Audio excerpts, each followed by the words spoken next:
ان لوگوں نے مدد بھی تو کی. تو آپ کے مطابق دوسرا الٹرنیٹیو کیا تھا اس زمانے میں بھی اور آج کے زمانے میں بھی، جبکہ آپ کہہ رہے ہیں ہسٹری ریپیٹ کر رہی ہے؟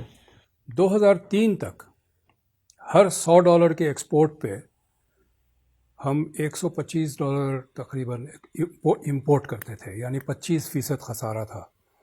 کچھ ریمیٹنسز تھے، کچھ کیپٹل انکم تھی، کچھ تھوڑے بہت قرضے لے لیتے تھے، کام چلتا رہتا تھا. اب ہر $100 کے ایکسپورٹ پہ $230 کا امپورٹ ہے.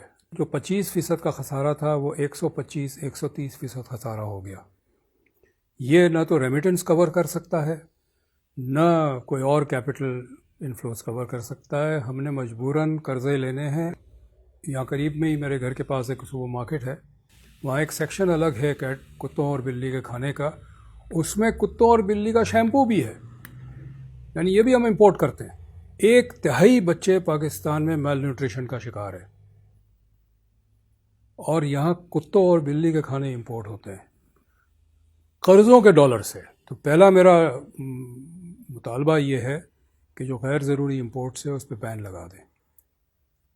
اس پہ ٹیکس ڈیوٹی بڑھانے سے کام نہیں چلے گا، بین لگا دیں، بالکل بند کریں. آ ہی نہیں سکتا، کھانے پینے کی کوئی چیز نہیں آ سکتی. سیب ہمیں نیوزی لینڈ سے منگوانے کی ضرورت نہیں ہے، چاکلیٹ ہمیں سوئٹزرلینڈ سے منگوانے کی ضرورت نہیں ہے. اوپر کے 5% لوگ شاید اسے خریدتے ہوں گے، 95% لوگ جو ہے وہ تو روز کا 3 دفعہ کا کھانا بھی نہیں کھا سکتے. دوسرا یہ ہے کہ 17% GST پہ انڈسٹری کام نہیں کر سکتی.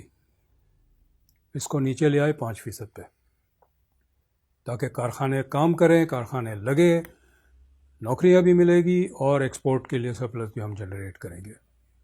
ٹھیک ہے. اچھا، یہ دونوں چیزوں سے ریونیو کم ہو جائے گا، تو اس کو کیسے پورا کرنا ہے؟ وہ ہمیں اخراجات کم کرنے پڑیں گے، غیر ترقیاتی اخراجات. آسٹیریٹی میجرز کی بات کر رہے ہیں؟ یہ آسٹیریٹی میجر میں بھینس بیچنے کی بات نہیں کر رہا ہوں. ہمارے پاس 42 ڈویژنز ہیں منسٹریز کے اسلام آباد میں. اس میں ایک ہے ڈویژن فار نیشنل ہارمنی، ایک ہے نیشنل ریگولیشن، ایک ہے نیشنل ہیریٹیج. مطلب مجھے کوئی بتا دیں کہ اس کی کیا ضرورت ہے اور یہ کیا کام کرتی ہے. پوسٹ آفس جو ہے منسٹری آف کمیونیکیشن کا حصہ ہوتا تھا، وہ الگ منسٹری بنا دیا آپ نے.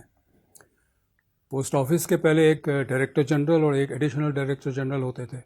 اب ایک ڈائریکٹر جنرل اور 9 ایڈیشنل ڈائریکٹر جنرل ہے. مجھے تو یاد نہیں پڑتا کہ میں نے 20 سال میں کوئی لیٹر پوسٹ کیا ہو، اور آپ نے بھی نہیں کیا ہوگا.